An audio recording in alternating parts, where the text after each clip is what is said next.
Quick tips for using a piping bag by Baketivity. You'll need the following tools: piping bags, couplers, your choice of piping tips, frosting, and spoons. Let's start with a coupler. Using a coupler is a great way to be able to change the type of piping tip on the same piping bag without having to clean out your piping bag and start over. Couplers come in different sizes to accommodate small and large piping tips. To use a coupler, unscrew the coupler. Open up the piping bag and insert the coupler with the pointy cone side down into the tip, like so. Cut about 1/4 inch off the tip of the piping bag so the coupler cone pushes through slightly. Take the other ring piece of the coupler, fit in your piping tip, and screw it on the outside of your piping bag.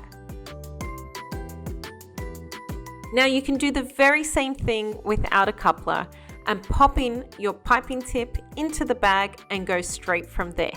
The coupler just helps so you can interchange which piping tip you're using. Now to fill my piping bag, I love to put it in a tall drinking glass. I then roll down the sides of the piping bag over the top edge of the glass. Filling your piping bag with frosting, but only ever halfway up. I know this means you'll have to refill a few times, but it really does help make handling your piping bag much easier and reduces the chance that that piping bag's going to bust open on you while you're piping. It's definitely well worth the effort of refilling a few times. Push the frosting all the way down the bag. You want to avoid having any air bubbles, so move the frosting around with your hand to make sure you get rid of all those little air pockets. Now here's how to hold a piping bag. Holding your bag correctly is important so you keep all the icing in the bag and can neatly pipe your design. First up, twist the top of the bag tightly. Now hold the twisted part of the piping bag between your thumb and index finger, just like you see here. It's kind of like a little peg.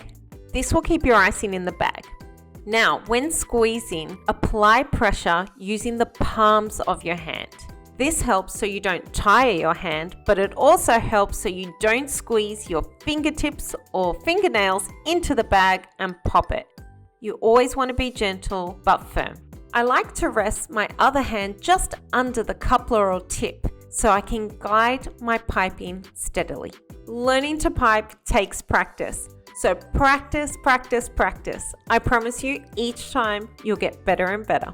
Well, that was fun. I hope you learned a few tips and tricks that help you with your piping. Like the video, comment below, ask any questions you need, and be sure to subscribe because we have more tips, tricks, and recipes coming your way.